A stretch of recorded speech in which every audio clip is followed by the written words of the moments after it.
Hello बच्चों, कैसे हैं आप लोग। आई थिंक आप सभी वो लोग बहुत बढ़िया होंगे। आज मेरा ये पहला लेक्चर है और ये नीट फिजिक्स के लिए पहला लेक्चर है।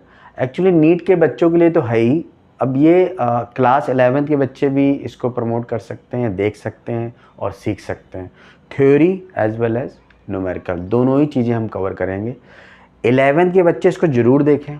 नीट के बच्चों को तो देखना ही देखना। जो 12th के बच्चे जो तैयारी कर रहे हैं नीट की, या 12th पास आउट हो गए हैं, या नीट ड्रॉप आउट हैं, या नीट के बच्चे हैं, मतलब कोई भी 10th से अबव है बच्चा वो देखे। यदि नीट की ओर जाना है आपको तो बिल्कुल शुरुआत से आप हमारे साथ जुड़ सकते हैं। और मैं आज पहला लेक्चर ले रहा हूँ। पहला जो आपका टॉपिक या हमारा जो चैप्टर है, motion in a straight line, ये फर्स्ट चैप्टर है। इसमें बहुत सारी चीज़ें हैं। मैं थोड़ा बड़ा चैप्टर है, न्यूमेरिकल भी कराऊंगा तो टाइम तो लगेगा ही। तो हो सकता है एक बार में ना हो, कई कई लेक्चर मुझे लेने पड़ेंगे इसके, तभी जाके कंप्लीट होगा चैप्टर। जुड़े रहिए, सब्सक्राइब करते रहिए। जिन्हें अच्छा लगे वो लाइक करें, और जो भी चीज़ें आपको लगती हैं वो कमेंट ज़रूर करें, जिससे मुझे पता चलता रहे कि भाई आपको क्या रिक्वायरमेंट है ना। समझ में सब कुछ आएगा, 100% है उतना। मतलब ये आप मानिए कि उस तरीके का तो नहीं है कि भाई बहुत अच्छा बोर्ड है। आजकल इलेक्ट्रॉनिक्स बोर्ड चल रहे हैं, स्मार्ट बोर्ड चल रहे हैं, वो सब तो व्यवस्था है नहीं। लेकिन हाँ, समझ में सब कुछ आएगा। वो इलेक्ट्रॉनिक्स बोर्ड का मतलब नहीं होता है यदि कंटेंट में दम नहीं है तो बेकार है फिर वो बोर्ड किस काम का। हाँ, बोर्ड ये हो, कंटेंट अच्छा हो तो कोई प्रॉब्लम नहीं है। ठीक है, आइए स्टार्ट करते। ज़्यादा समय आपका ना लेते हुए हम लोग स्टार्ट करते हैं पढ़ाना, और आप शुरू करिए पढ़ना। ठीक, पढ़ते रहिए अच्छे से, और 100% है कामयाबी आपको ज़रूर मिलेगी।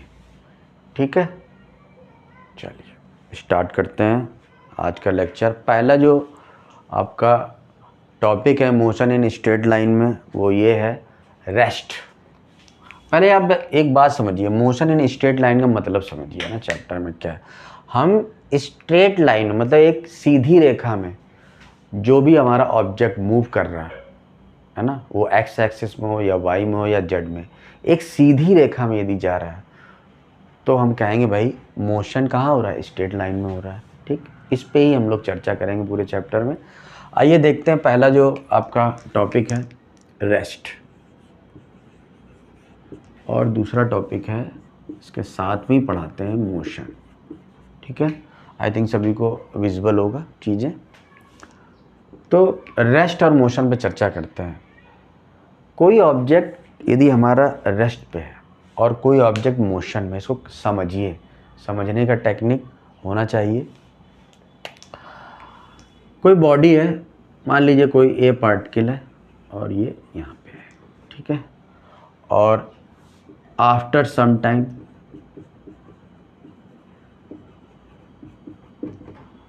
कुछ समय बाद ये यहीं पे रहा, तो position can not change, position का चेंज नहीं हुआ। अब मान लीजिए ये पार्टिकल ए है, आफ्टर सम टाइम ये क्या हुआ, ये पार्टिकल ए से ए यहाँ मूव कर गया, मतलब ये एक्स डिस्टेंस मूव कर गया। तो इसने क्या किया, पोजीशन ए से अब मान लीजिए ए डैश सपोज है ना, ए से ए डैश पे आ गया। और ये पार्टिकल मतलब with respect to time particle ये चेंज नहीं कर रहा है अपनी प्लेस, और ये प्लेस चेंज कर दे रहा है। अब यहाँ ऑब्जर्वर, अब बात आती है, देखिए इसको अच्छे से समझ लीजिए, बच्चों को समझ में नहीं आता है क्या। Particle with respect to time कभी रुकता नहीं, किसी का वेट नहीं। Position can not change, position can not change with respect to time, position can not change with respect to time, then this particle या दिस ऑब्जेक्ट इन रेस्ट। और ये position, a particle या object change the position with respect to time, then this particle is in motion.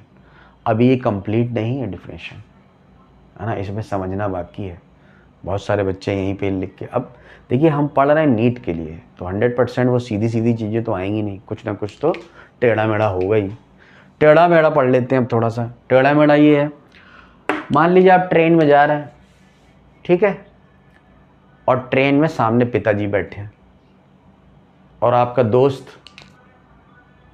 बाहर platform पे खड़ा हुआ है, ठीक है, तो ट्रेन चल दी, ठीक, तो बताओ ट्रेन में आप जा रहे हैं, आपका जब दोस्त है जो आपसे बिछड़ रहा है वो आपको देखेगा तो क्या कहेगा, अच्छा वो देखो मेरा दोस्त जा रहा है, ठीक है। और पिताजी क्या कहेंगे, बेटा, पिताजी के लिए बेटा सामने ही है, तो भले ही टाइम निकल रहा है लेकिन आपकी प्लेस तो वही है, किसके रेफरेंस में, ऑब्जर्वर। पिताजी कौन है, ऑब्जर्वर, जो दोस्त है वो कौन है, ऑब्जर्वर, ठीक। तो ये डिफिनेशन क्या वेरी करेगी ऑब्जर्वर वाइज, ऑब्जर्वर की प्लेस कहाँ है, किस रेफरेंस में, है ना। यदि प्लेटफॉर्म पर खड़ा दोस्त है आपका तो उसके बिहाफ पे जो चीज़ रेस्ट पे थी वो क्या हो गया, उसके बिहाफ से आप मोशन में हो, और आपके पिताजी के हिसाब से जो आपके साथ में बैठे हुए हैं उनके हिसाब से आप रेस्ट पे हो। तो क्या अकॉर्डिंग टू ऑब्जर्वर ही तो हम डिसाइड करेंगे कि भाई कौन सी चीज़ मोशन में है, कौन सी चीज़ रेस्ट पे है, ठीक। बात समझ पा रहे हैं क्या आप। तो बेटा रेफरेंस प्लेस का बहुत इसमें खेल है इन दोनों चीज़ों में, कि रेफरेंस पॉइंट का या ऑब्जर्वर कहाँ पर है आपका, ठीक है। ऑब्जर्वर जहाँ आप हैं वहाँ है, और यदि आप जहाँ हैं वहाँ से अलग है, कहीं उस रेफरेंस में नहीं है, रेफरेंस प्लेन में नहीं है, रेफरेंस पॉइंट पे नहीं है, तो वो उसके लिए रेस्ट होगा, किसी के लिए मोशन होगा, ठीक है। तो ये बातें आपको समझ में आ रही होंगी, ठीक। तो रेस्ट क्या हो गया, can not change the place with respect to time और विथ रिस्पेक्ट टू ऑब्जर्वर या अकॉर्डिंग टू ऑब्जर्वर। यहाँ पे क्या होगा, change the place with respect to time और विथ रिस्पेक्ट टू ऑब्जर्वर। तो ये अब कंप्लीट डिफिनेशन हुई, ठीक है।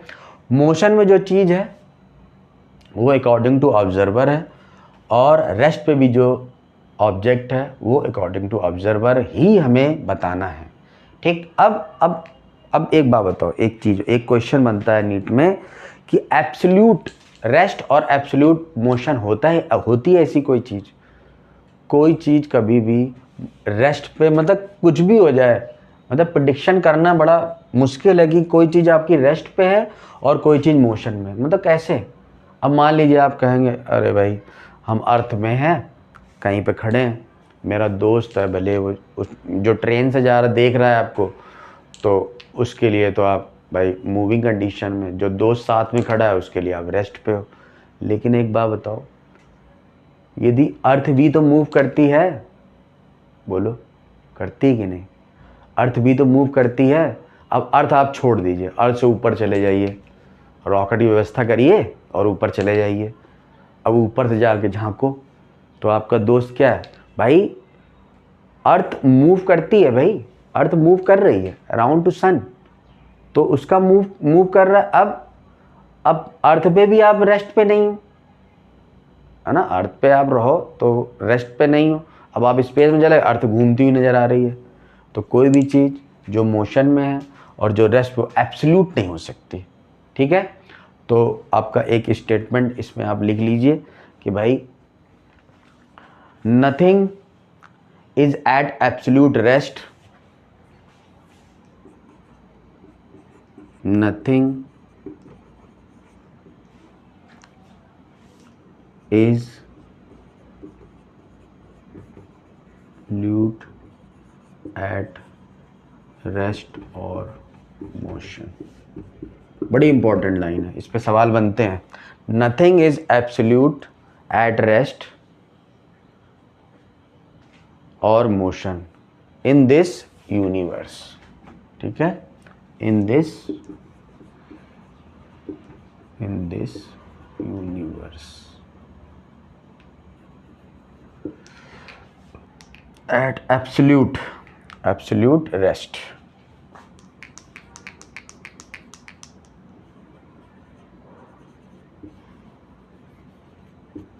रेस्ट और मोशन इन दिस यूनिवर्स, ठीक। ये पॉइंट बनता है नीट के लिए। और 11th के बच्चों आप भी देख लो, है ना, CBSE या SC वालों के क्वेश्चन आते हैं, ठीक है, तो आपको टिक करना होगा ये। तो रेस्ट क्या हो गया, अब इसको थोड़ा सा रफ कर लेते हैं, इसको भी रफ कर लेते हैं, है ना। तो ये क्या करेंगे, can not change the position with respect time comma respect to position observer. बेटा टाइम लग रहा है ना, टाइम लगेगा, चीज़ें यदि अच्छे से समझनी है। कैन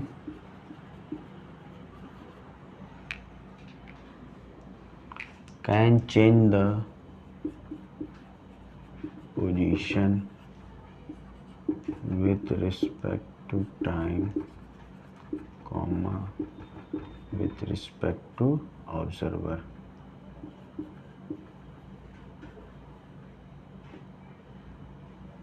ठीक, ये कंप्लीट हो गया।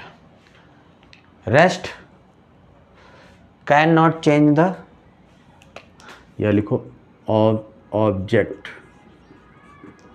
है ना, क्यों ही छोड़ो, object can change the position with respect to time respect to observer. ठीक है, और object can not change the position with respect to time with respect to observer. अब ये कंप्लीट हो, इतना पॉइंट आपको यूट्यूब में देखने को मिलेगा। ठीक, रेस्ट और मोशन। रेस्ट मतलब रुका हुआ होता है लेकिन अकॉर्डिंग टू ऑब्जर्वर होता है, और मोशन क्या होता है, ये भी चलती कोई चीज़ है लेकिन अकॉर्डिंग टू ऑब्जर्वर है। ये बात समझ लीजिए, इसीलिए बोलते हैं भाई नथिंग इज एब्सोल्यूट रेस्ट और मोशन इन दिस यूनिवर्स। कोई ऐसी व्यवस्था नहीं है कि आप कोई चीज़ कह दो परमानेंट रेस्ट पे है या मोशन, किसी न किसी के हिसाब से बदल जाता है। ठीक है, इतना आई थिंक समझ में आ गया होगा आपको। तो ये बेटा नीट के लिए स्पेशली मैं बना रहा हूँ, और क्लास 11 तो बिल्कुल मतलब उनका पेपर कैसा ही बन जाए स्कूल में वो तो कर ही लेंगे। ठीक है, तो बेटा बहुत कायदे से इसको स्क्रीनशॉट ले लो या नोट कर लो, कॉपी पेन लेके बैठा करो। ठीक है, बहुत मस्ती करने के लिए मत आओ कि देखा निकल लिए। भैया पूरा लेक्चर आप देखेंगे तभी कुछ समझ में आएगा, और ऐसा नहीं कि भाई बड़े बड़े वो टीचर होते हैं आराम से बढ़िया पढ़ा रहे हैं, एसी लगा है। अब यहाँ थोड़ा लाइटिंग भी सब व्यवस्था घरेलू है ना, ये बोर्ड व्यवस्था कि आपको भाई पढ़ाना है और आपको सिखाना, हमें भी बहुत कुछ सीखना है, तो आपके साथ हम भी सीखते जाएंगे। बस जुड़े रहिए साथ में, सब्सक्राइबर बढ़ाते रहिए, लाइक करते रहिए, तो हम भी लगे रहेंगे आपके साथ कि भाई हाँ लोग देख रहे हैं, बढ़िया वॉच आउट टाइम आ रहा, तो हम भी लगे रहेंगे। चलिए नोट करिए फटाफट, तो अगला टॉपिक स्टार्ट करा जाए। ठीक है, डिस्प्लेसमेंट।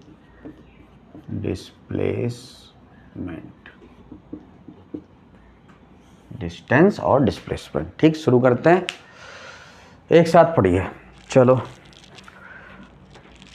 दोनों, बहुत सारे लोग सोचते हैं दोनों एक ही चीज़ है, ऐसा नहीं है, बहुत दोनों में अंतर है, दोनों डिफरेंस बहुत सारा है। आइए इसको एक कहानी से बयां करते हैं। सबसे पहले यदि डिफिनेशन की बात की जाए डिस्टेंस और डिस्प्लेसमेंट की, है ना, यदि डिफिनेशन की बात करें, भाई डिस्टेंस क्या है, बहुत अच्छे से माइंड फिट कर लीजिए। डिस्टेंस क्या है, एक्चुअल पाथ या टोटल पाथ। तो कहीं से आप कहीं जा रहे हैं तो जैसे जैसे चलेंगे वो सब ऐड करते जाइए, जिधर भी जा रहे, एक कदम बढ़ा दिया तो भाई साहब वो आपकी डिस्टेंस में जुड़ गया। चाहे जैसे आप जरा सा भी हिल गए, थोड़ा सा आगे बढ़े, तो क्या हो गया, वो एक्चुअल पाथ हो या टोटल पाथ। कहाँ, इनिशियल से फाइनल पोजीशन तक का एक्चुअल पाथ, जितना आप एक्चुअली जा रहे हैं, जहाँ जहाँ जहाँ जहाँ पैर आपके चल रहे हैं, बाइक से, कार से, हवाई जहाज से, जहाँ जहाँ जा रहे हैं, है ना, तो वो क्या हो। अब मान लीजिए, देखिए ए से स्टार्ट किया, कहाँ चलेगा, जाना बेटा स्कूल था, कहाँ जा रहा है, स्कूल। ठीक, और ये देखो पहले अपने दोस्त के यहाँ जाएंगे, सीधा नहीं जा रहा है, तो ये चलेगा भैया 1 किलोमीटर। ठीक, फिर तीसरे, मन भरा नहीं, तीसरे दोस्त के पास चलेगा, वो 2 किलोमीटर पर रहता है, और उसके बाद तीनों मिलके आराम से स्कूल पहुंच गए, मज़ा आया बहुत। ठीक, तो ये क्या है, ये जा रहे हैं, ये क्या है। अब यहाँ पे मैं इस काउंट डायग्राम में बताओ कि डिस्टेंस क्या है, तो डिस्टेंस आप कहोगे भैया एक्चुअल जितना हम चले हैं तो 1 + 2 +3 कितना हो गया बेटा? 6 किलोमीटर हो गया। अब मैं आपसे कहूँगा डिस्प्लेसमेंट बताओ।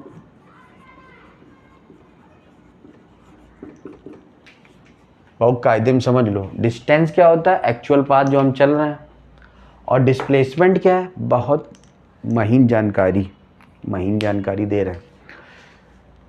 इनिशियल या शुरुआती पॉइंट या शुरुआती जगह, इनिशियल पॉइंट और टू फाइनल पॉइंट। देखो पहले इनिशियल पे कहाँ थे और फाइनल पे, दोनों तय कर लिए। उसके बाद ढूंढो कि मिनिमम डिस्टेंस या मिनिमम पाथ या शॉर्टेस्ट डिस्टेंस, इसके बीच की जो शॉर्टकट, बस वो दूरी तय कर लो। वो दूरी हमारी क्या होगी? डिस्प्लेसमेंट। बेटा बताओ, इसका शॉर्टेस्ट ऐसे जाके तो होगा नहीं, बिल्कुल सबसे शॉर्टेस्ट रास्ता ये है, बोलो। तो यहां से यहां तक जो शॉर्टेस्ट डिस्टेंस, इसको क्या कहेंगे? डिस्प्लेसमेंट। और वो कितनी थी? 2 किलोमीटर। यहां से यहां तक की नापेंगे भाई। इनिशियल पॉइंट आप ले लो और फाइनल ले लो, उसको आपको शॉर्टेस्ट डिस्टेंस से कवर करना है, मिनिमम पाथ से। तो मिनिमम पाथ तो यही होगा ना, बस इसी को डिस्प्लेसमेंट बोलते हैं। इनिशियल और फाइनल से मतलब रखना है हमको। और डिस्टेंस में क्या है भाई? जितना आप चल रहे हो, जिस डायरेक्शन, कोई मतलब नहीं, जहाँ जहाँ जा रहे हो वो सब जुड़ जाएगा डिस्टेंस में। और डिस्प्लेसमेंट है इनिशियल और फाइनल पॉइंट को मिनिमम शॉर्टेस्ट डिस्टेंस से आप उसको कवर कर दीजिए, या उतनी डिस्टेंस को हम लोग क्या बोलेंगे? डिस्प्लेसमेंट। डिस्प्लेसमेंट आपका क्या आ गया? 2 किलोमीटर डायरेक्ट, क्योंकि ये मिनिमम पाथ। समझ रहे हैं बात को? ये पाथ इंडिपेंडेंट होता, अभी मैं लिखवा दे रहा हूँ सब कुछ, इस पे सवाल पूछे जाते हैं नीट पे, तो इतना नोट करिए, नोट करो।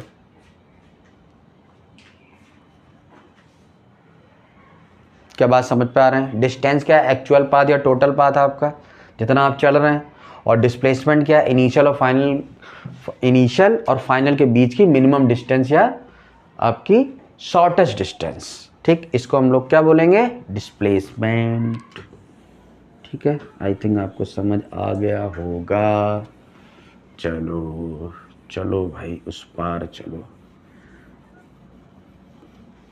बहुत ही बेहतरीन टॉपिक है। अब इनके बीच में देखो सवाल कहाँ बनते हैं, पहले समझ लो, थोड़ा और पॉइंट इसके समझ लो अच्छे से। ठीक, आइए। सूख जा, कपड़ा गीला है ना, सूख जा। आओ, डिस्टेंस और डिस्प्लेसमेंट के बीच में कुछ अंतर, डिफरेंस, अब बहुत मतलब बड़े इंपॉर्टेंट हैं नीट के लिहाज से, मतलब वेरी वेरी मोस्ट इंपॉर्टेंट। चलो, ये क्या हो गया बेटा? एक्चुअल पाथ या टोटल पाथ। डिस्प्लेसमेंट क्या हो गया? शॉर्टेस्ट डिस्टेंस या shortest path from initial to final position. ठीक, पहली बात ये हो गई एक्चुअल पाथ, और ये shortest path from initial to final position. ठीक है, आगे बढ़ो। डिपेंडेंट और पाथ इंडिपेंडेंट। ठीक है, स्केलर क्वांटिटी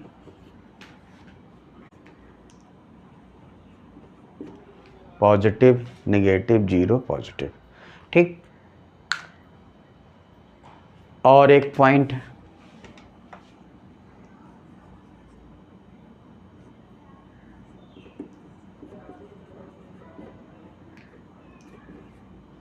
बड़ा बहुत आता है, ग्रेटर देन या इक्वल।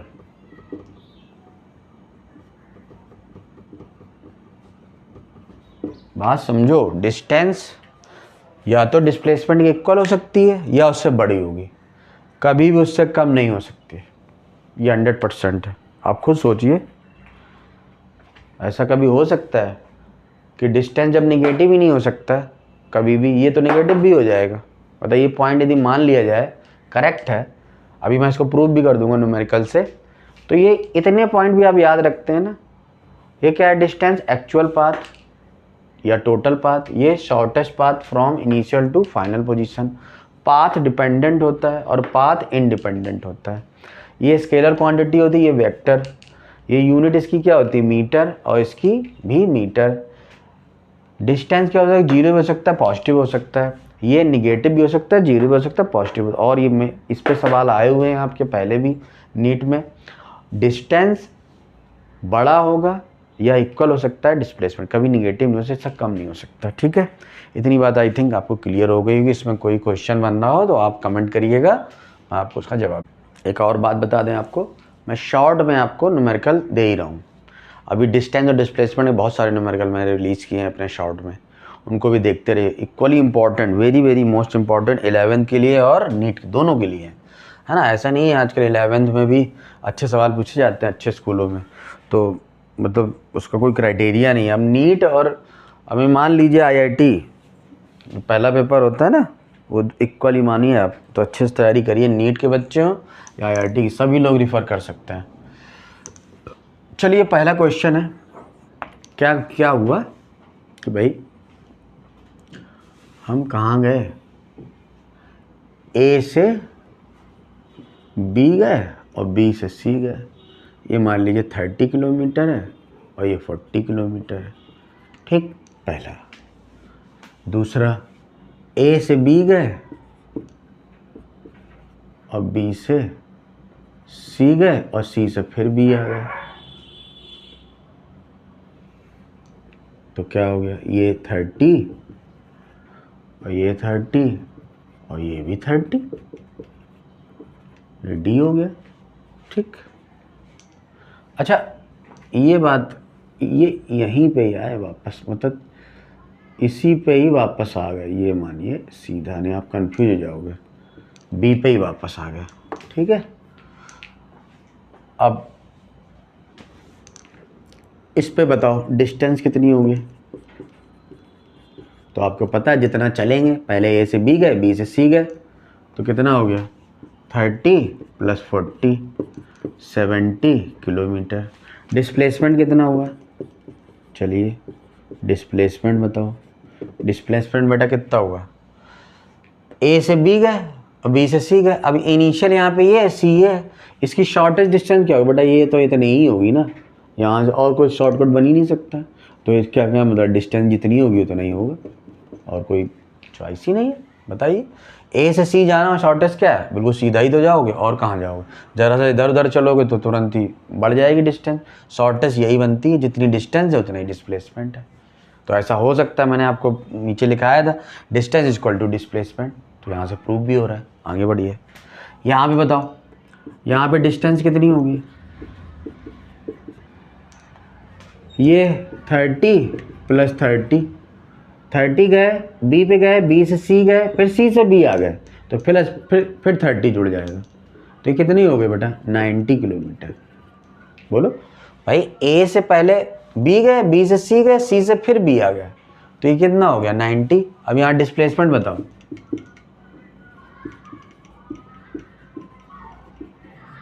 डिस्प्लेसमेंट बताओ। डिस्प्लेसमेंट मैंने बार बार आपको बताया, हमें इनिशियल पॉइंट लेना, फाइनल कहाँ पे, हम बी पे। तो यहाँ से यहाँ तक की डिस्टेंस कितनी हो जाएगी, शॉर्टेस्ट क्या होगा, बिल्कुल सीधे ही जाएंगे 30, सीधा सीधा आंसर, कुछ ज़्यादा सोचना नहीं है, हमें इनिशियल देखना, फाइनल देखना। ये दूरी कितनी है और वो भी शॉर्टेस्ट कितनी है, यहाँ से यहाँ तक की 30 हो गया, ये आंसर हो गया। ठीक, कि हम लोग थोड़ा वैरायटी चेंज करते हैं। अगला जो क्वेश्चन है, सपोज एन ऑब्जेक्ट, मान लीजिए ईस्ट की तरफ गया, पहले ये देखिए आपको मालूम है ये क्या होता है, this is the east, west, this is the north, this is the south. इस पे बेस्ड न्यूमेरिकल भी आते हैं, तो कर लेते हैं। मान लीजिए कुछ किलोमीटर आप ईस्ट गए, तो भाई मान लीजिए 3 किलोमीटर गए और 4 किलोमीटर नॉर्थ गए, ठीक है, तो 4 किलोमीटर नॉर्थ गए। अब ये A है, ये B है और C है। अब इस डायग्राम में आपको क्या बताना है, डायग्राम में आपको बताना है कि भाई हमारा डिस्टेंस कितना है और डिस्प्लेसमेंट कितना है।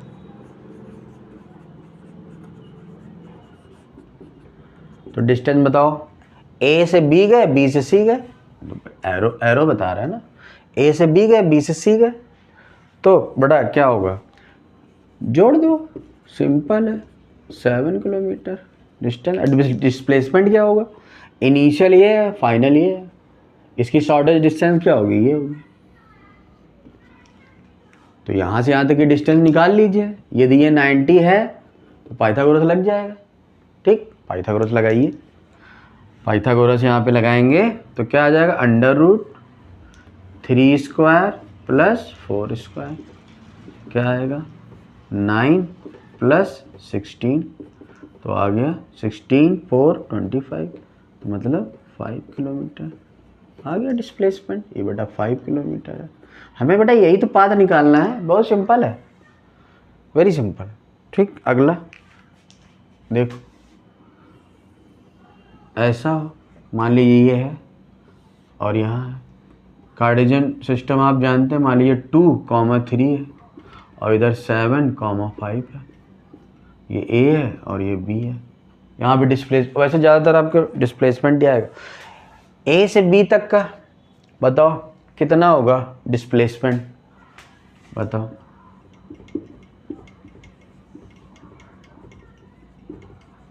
डिस्प्लेसमेंट बताओ, इसका सबसे अच्छा लॉजिक होता है, ये क्या है, ये x का है और ये y का टर्म है, ये x और ये y, ठीक, ऐसे ही तो होता है। तो आपको क्या करना है, डेल्टा x और डेल्टा y का रूट ले लीजिए, सीधा सीधा हो जाएगा। डेल्टा x कितना है, देखो x पहला वाला जो होता है वो x है, दूसरा y है, तो x ये है, x है, तो इनिशियल ये है, फाइनल ये है, तो 7 - 2 का होल स्क्वायर, सॉरी ये x स्क्वायर y स्क्वायर होगा, प्लस ये कितना होगा 5 - 3 का होल स्क्वायर, देख लीजिए। तो ये क्या क्या आ जाएगा, आपको दिखाई दे रहा होगा, 7 मतलब 5 स्क्वायर प्लस 2 स्क्वायर, तो बेटा ये आ जाएगा 25 प्लस 4, इसका मतलब है √29 किलोमीटर आएगा। बाकी सॉल्व कर लीजिएगा, है ना। डिस्प्लेसमेंट आ गया। एक से एक चीज़ आप देखते रहिए, ठीक है, क्लिक, ठीक है बच्चों। ये 2 न्यूमेरिकल और देखिए, और देखिए, ईस्ट, पहले 5 किलोमीटर ईस्ट गया, तो भाई 5 किलोमीटर ईस्ट, उसके बाद नॉर्थ गया तो 5 kilometre north, then after 10 kilometre climb upward, मतलब ये इधर आएगा, ध्यान समझिए, ये 5 किलोमीटर अब यहाँ से ये इधर की तरफ चलेगा, बाहर, तो बाहर तो बना पाना मुश्किल है, फिर भी हम इसको बना देते हैं कि भाई ये 5 किलोमीटर बाहर की तरफ। बनाए कैसे, ऐसे ही तो बना, ये बाहर की तरफ, यानी x भी आ गया, y भी आ गया, z भी आ गया। ऐसा यदि क्वेश्चन, इसका डिस्प्लेसमेंट कैसे निकालेंगे, तो इसका डिस्प्लेसमेंट बहुत सिंपल है। क्या किया करिए, x में i कैप, y में j कैप, वेक्टर की तरह कर लीजिए और z को k कैप। तो ये 5, इसको फार्मूला है देखिए, 5i का होल स्क्वायर प्लस ये क्या है, y एक्सिस है, यानी जो भी वैल्यू हो उसमें j लगा दीजिएगा और स्क्वायर प्लस ये कितना है, ये भी, ये 10 है, 10 किलोमीटर, तो 10k का होल स्क्वायर, ठीक है। तो ये बेटा आ जाएगा 25 प्लस 25 प्लस 100, कितना आ गया 150 किलोमीटर। ठीक, अब ध्यान दीजिए, इसका मैंने स्क्वायर किया 5 स्क्वायर, आई स्क्वायर भी तो आएगा, यहाँ जे स्क्वायर आएगा, के स्क्वायर, इनकी वैल्यू क्या होती है, I dot I is equal to 1, J dot J और के डॉट के इज इक्वल टू 1। तो यहाँ पे बताओ आई इंटू आई या आई स्क्वायर, जे स्क्वायर और के स्क्वायर की वैल्यू 1 होती है। ठीक है बच्चों, तो ये वैल्यू यहाँ पुट करके ऐसा मतलब एक्स एक्सिस में है तो 5 मतलब आई से स्टार्ट करिएगा, 2 भी आ रहा है वो पिछले वाला भी कराया तो वो भी आई जे लगा के आप कर सकते हैं। तो ये अच्छा, आज के लिए मुझे लगता है कि इतना ही काफ़ी है, और अभी इसके और न्यूमेरिकल मैं कराऊंगा और अगली थ्योरी भी कराऊंगा इसके साथ में, और इतना आप पढ़िए, तब तक प्रैक्टिस करिए। अभी ये है, इसमें कुछ न्यूमेरिकल बचे हुए हैं तो उनको करा देंगे। बस आप लोग जुड़े रहिए और चैनल को सपोर्ट करते रहिए, सब्सक्राइब करते रहिए, जिन्हें अच्छा लगा है वास्तव में मतलब तो सब्सक्राइब करिए उसको, है ना। हमें पता चलना चाहिए कि हाँ बच्चे देख रहे हैं। लाइक करिए, कमेंट भी करिए, शेयर करिए, लोगों को बताइए, क्लास 11 के लिए, क्लास 12 के लिए और नीट के बच्चों के लिए। और मैं ये नहीं कहता हूँ कि मैं आईआईटी के लिए पढ़ा रहा हूँ, लेकिन हाँ आईआईटी इसको टच है, आईआईटी टच। आजकल क्वेश्चन की वैरायटी चेंज हो गई बच्चों, अब वो सरल सरल नहीं आएगा, थोड़ा सा टफ पढ़ना पड़ेगा आपको। तो लगे रहिए साथ में, और मैं तो मेरा तो काम ही है, आप लोग लगे रहिए साथ में, तो 100% कुछ ना कुछ बन जाएंगे। और हमें जो बनना था हम तो बन ही गए। ठीक है, तो आप लोग चाहते हैं कि अच्छा फ्यूचर हो जाए तो सपोर्ट करिए, आपको बेहतर से बेहतर चीज़ें मिलेंगी। ठीक, चलिए, thank you very much, okay, धन्यवाद।